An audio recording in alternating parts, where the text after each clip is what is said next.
Welcome to the Tulsa Trucker. I want to thank you for hitting that play button. If this is your very first time stopping by, my name is Chuck, and I want to say I'm very honored that you did stop by and hit that play button today. I'm not at a truck stop, as you can tell. I'm actually at a walk area right near my house. I come over here. This is if you go around twice, it's a mile. So usually I come over here and go around about 6 times, get in 3 miles as far as walking. Got my little buddy Max with me. And he comes out here. He doesn't walk the first 3 miles, the full 3 miles. He walks about a mile, and then I take him home and then come back over here. Video, as I mentioned, I'm going to talk about some things about trucking. I'm going to talk about why I'm not currently in a truck and kind of what my future is. Am I totally done with Prime Inc., or is there something else in the works? Guys, make sure you watch all the way through. I'm going to be all over the place with this video, meaning I'm going to be in different locations. Because there's some topics that I want to touch on briefly. Currently, right now, I'm not on the truck. I'm going to be talking about in this video why, and then I'm going to be talking a little bit about my future in trucking. Is there a future in trucking?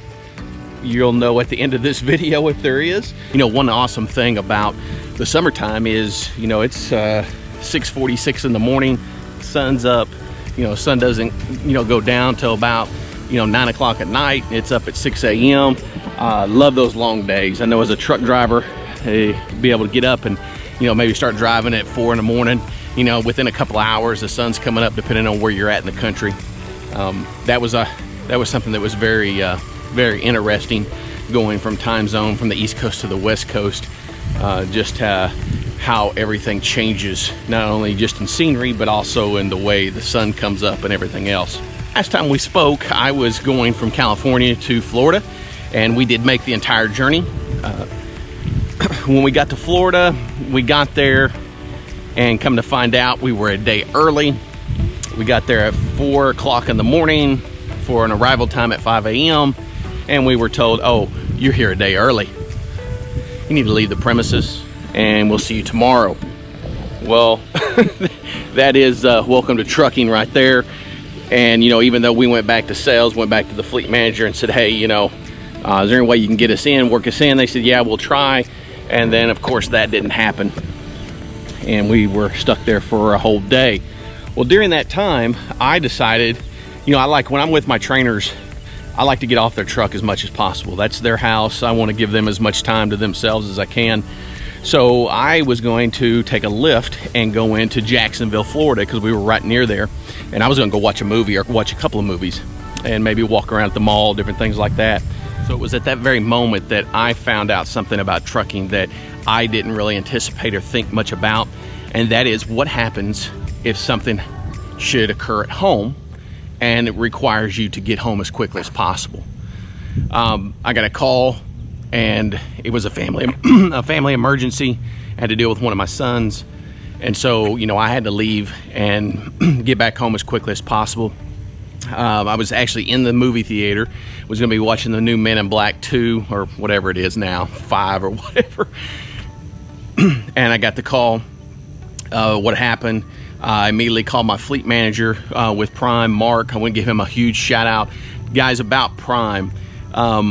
My entire 3-week process, or almost a month process with them, within getting my CDL, also with the training, the TNT, they're amazing. They're an amazing company. They truly are family oriented. They had the best facilities, some of the best terminals, some of the best equipment. I called him and said, hey, I've got something that's happened at home. I've got to get home. He didn't ask anything. He said, Chuck, he goes, if it's an emergency, he goes, get home any way you need to. Do we need to route you back home? I said, no, I don't have time for that. I've got to get going. So I looked at flights. Flights were later on in the day, or later on that evening. And then I had one that was 2 connecting flights, and it was like the next day before I would even get there. So I said, forget it. I was about 1,000 miles away. As a truck driver, you're used to driving, 600 miles a day when you're hustling. So I just rented a car there in Jacksonville. Had a little bit of a problem because all I had was my paper copy of my CDL, and Enterprise was not going to let me rent a car because I only had a paper copy. I had to have a hard copy, and so I had to go through the chain of, I talked to like 3 different managers, finally got to someone that was able to okay it. And that's one thing, you know, sometimes you gotta go high to get something done and let people know, you know, the situation, what's going on. So they were like, okay, yeah, we'll let you rent the car. So I was there for an hour. I jump in it. I drive all night. I left there maybe 3 in the morning, no, 3 in the afternoon, maybe 1 in the afternoon. And then got to my car, which was located back in Springfield, because I had to go through Springfield anyway on the way home. And so I picked up my car there, dropped off the rental car, and then drove the remaining time here to get to the house.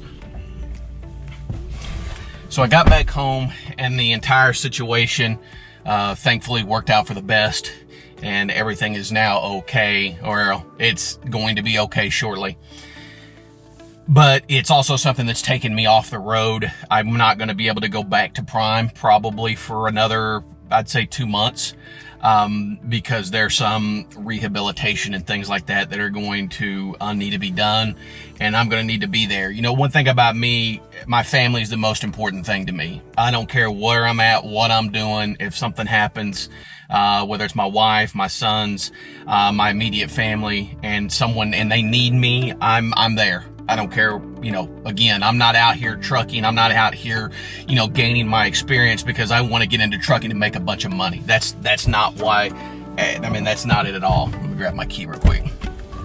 You know, it's going to be something that's going to require a lot of my time over the next couple of months. And he was like, no problem. Whenever you're ready, when everything is suited for you to come back out, we'd love to have you come back out. You would have to go through the 4-day orientation again because you got to really basically reapply, and that's okay. I wouldn't have to go to the PSD or anything like that. I'd be able to just go in there on that Friday, jump in a trainer's truck and start on. And I talked to George, who was my recruiter, and he said, I think if you came back within a few months, they could definitely work with me on me not having to start my entire mileage over again and possibly get me grandfathered back into the 30,000 mile. He couldn't confirm that yet, but he said, you know, we might be able to do that with safety. So, you know, whether it's I can go back and finish out 25,000 more miles because I had finished 5,000, you know, that's yet to be seen, and we'll kind of go from there.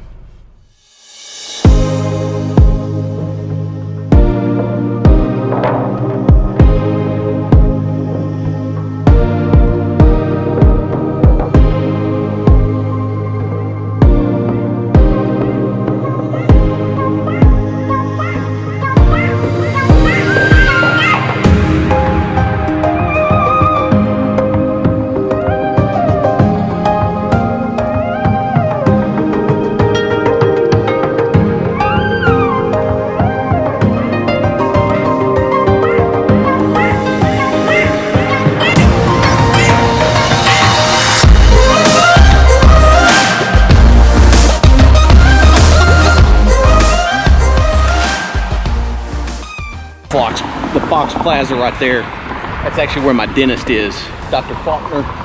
Shout out to you. He watches the channel sometimes.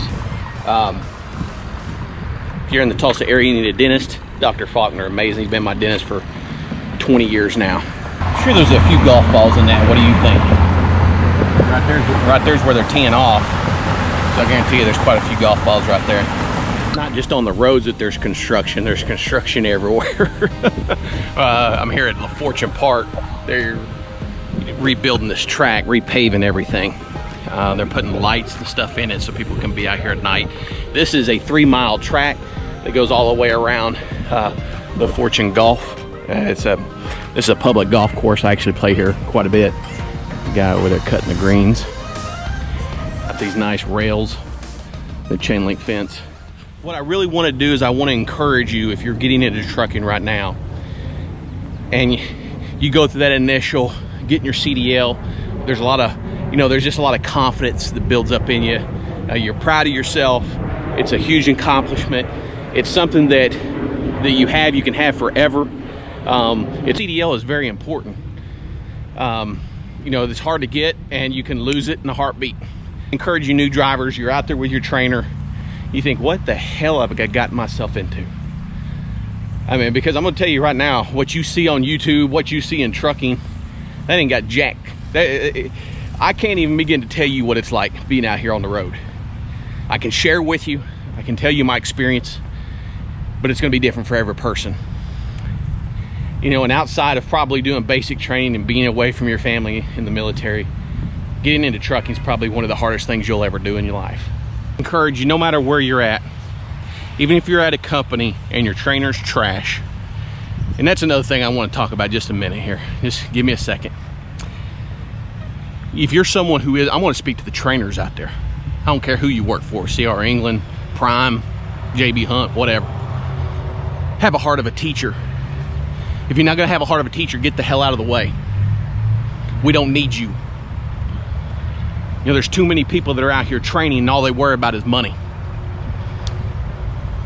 And you're not doing your student any good. You find out some of your trainers, you know, they've trained 15, 20 people in the last 3 years. You don't want a trainer like that.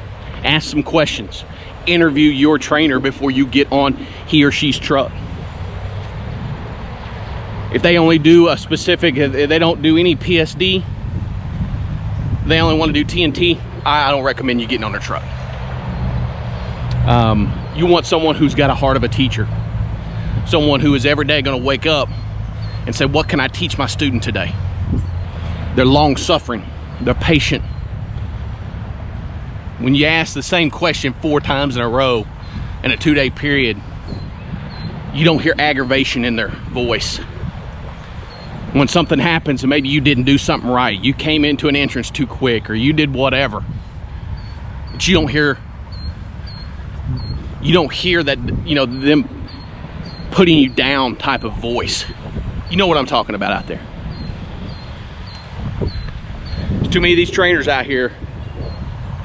They get paid extra money because now they got your clock, and that's their whole reason for training. They could care less to teach you anything. You're just going to be a competitor in their market, and they don't care to teach you anything. I know there's some great trainers out there, and I want to tell you what, I am so, if you're one of those trainers that you get up every day and you say, hey, what can I teach my student today? I want to give you huge props. We need tens of thousands of more like you, because I think that people's experience getting into trucking would be totally different if they had someone that had the heart of a teacher. I think you'd have more people stay with it, less people quitting. But unfortunately, that's just not the case. So if you get a good trainer, man, just be very, very appreciative of what you have. Because I'm going to tell you right now, probably 60 to 70% of these men and these women out here training, they don't have a heart of a teacher. They want you for your clock. They want to get the miles if they're a company driver. They want the revenue if they're a lease driver. And they're not interested in teaching you anything. There's too many men and women out here that want to get into this career, and the last thing we need are so quote unquote trainers who, you know, want to show us how great they are at trucking. We don't care how great you are at trucking. We're trying to learn something. We don't care if you're the best backer. We don't care if you're the best driver. We don't care if you're the super trucker of the year. We don't care. We just want you to train us. And I think so many trainers have forgotten what it was like when they got into trucking. You know, maybe they had a crappy ass trainer, and so, you know, they just feel like everybody needs to go through that. Well, if that's your scenario and that's your outlook on training, get out of training. Don't even do it. You know, set your pathetic life out there on your truck doing your thing, and don't involve other people in it, because you're broke down, you're depressed, you're broke, you're living settlement to settlement, you're living paycheck to paycheck. That doesn't mean we need to know about it, and it doesn't mean you need to take it out on your students. So that's just my advice for any trainer that's out there, because I've spoken with 8 guys that went through PSD with me, went through training with me, and there's only 3 of them left. And that's the sad part. And they're telling me their stories about how their trainers were, you know, very abusive to them mentally. And you know, one of them shoved, one of the trainees was shoved by his trainer because it took him just too long to back in. He got out. He says, how many times are we gonna have to do this? And he walked back and he said that his trainer just, you know, shoved him, said, get out of my way, I'm gonna do it. I'm sorry, that's just not the heart of it. It's not a heart of a teacher, and you shouldn't be out here. We're trying our best. We're new at this game. Some of us are quicker and faster learners than others, but we're all going to get there. And so if you're in that situation right now, and maybe you're lying in that truck and you're saying, Chuck, I don't know if I can make this. Every day you want to quit. I want to tell you what, number one, if someone is being abusive to you, you're just in a bad situation, you get a hold of whoever it is, fleet manager, whoever is in charge. If you're going into trucking, make sure you know who that is before you get on your trainer's truck. Find out who you need to be calling. Prime wants you to call your fleet manager once a week. It's going to be on your app if you happen to be here at Prime. Just go down to contacts and it will show your fleet manager, road assist, safety, everything. I love Prime. They've got a lot of great stuff out there. But if anything's abusive or anything like that, then get a hold of them, get off the truck, because you don't need that. And I feel that there's way too many awesome drivers who are looking to get in this to better themselves. They're looking to get in this to change their family financial situation. They're wanting to get into trucking because maybe they're like me, and they've could be retired, but yet they want to experience something new, and they're just getting washed out because quote unquote trainers who shouldn't even be doing it are just to lack of a better word, just crappy to them. So that's my rant on trainers.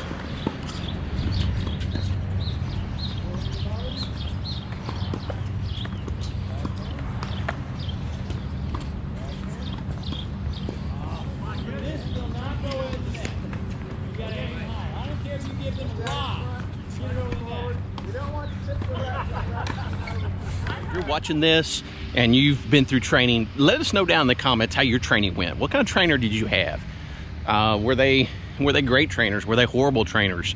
And if you're watching this thinking about getting into trucking, go down and read the comments. It's one thing about I love the comments that I get on my videos. I read them all, every single one of them. And I can tell you this, if people leave, I don't care if you have a comment, I don't care if you have an opinion, that's fine. You can share that down there. But the moment I feel like you're being derogatory, or you're just leaving, you're just one of those nut jobs out here on YouTube, then I just block you. You can't ever, leave another comment again. And I delete the comment off. So I don't deal with that kind of junk on my channel, because that's exactly what it is junk. This is my channel. If you don't like, my views on things, and you can watch somebody else. We'll be returning to Prime, hopefully in September. All this should be taken care of. Everything should be back to normal. And I've already got my trainer already lined up, and so I will reveal who my new trainer is going to be whenever we get in his truck. He's supposed to be getting a new truck, probably will have his new truck by then. And let's just say me and him, we cheer for the same college. So you've seen my garage, you know who I'm a huge fan of when it comes to college athletics, and this guy's the same way. So if you follow his channel, or maybe you know who he is, that's who my trainer is going to be. We've already kind of worked it out. I've already talked to my recruiter, and we're gonna time everything out so that once he's done with his current student, because he has a student underneath the new 50,000 mile Prime training TNT phase, we will be getting together and he'll be training me, and looking forward to that. About finished with this run, or with this walk.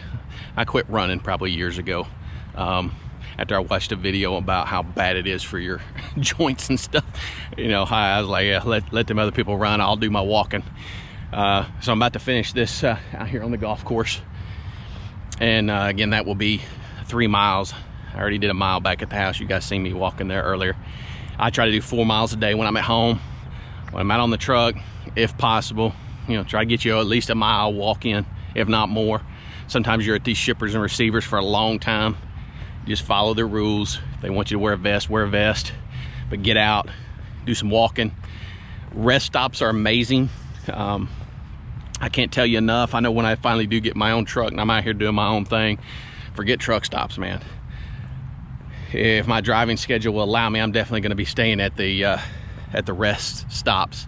They got all the amenities you need. If you're keeping food on your truck, it's you can get out and do a lot of exercise at these rest stops, and they're beautiful all over this country. I've been to several of them, showed you guys several of them, and they're just a great place to get a rest in, to get a break in, sleep overnight. But guys, I won't be making another video until I am on my trainer's truck, my new trainer's truck here in September. So make sure you definitely are subscribed to the channel. Make sure you have the bell notification on. That way when I do make my next video, you'll know that I have. Forward to being taught by, I think, someone who has a lot of experience. They have a heart of a teacher. Been doing it for over 23 years as far as out here in the trucking industry. And we're a lot alike, and we're also a lot of different likes. Our languages and the way we talk may be a little bit different, but I believe we have the same type of heart. We're businessmen at heart. We believe in treating people right. And so I'm very much looking forward to that. And guys, until I see you at the next video, I hope each and every one of you have a blessed rest of your day. And remember this, life truly is short. We don't know how much time we're guaranteed. That's one thing we're not guaranteed is time. Doesn't matter how much money you have, doesn't matter how poor you are. You can't buy more time. So make sure you make sure that you make the time that you have here on this earth and with your family, you make it sweet. Guys, we'll see you next time.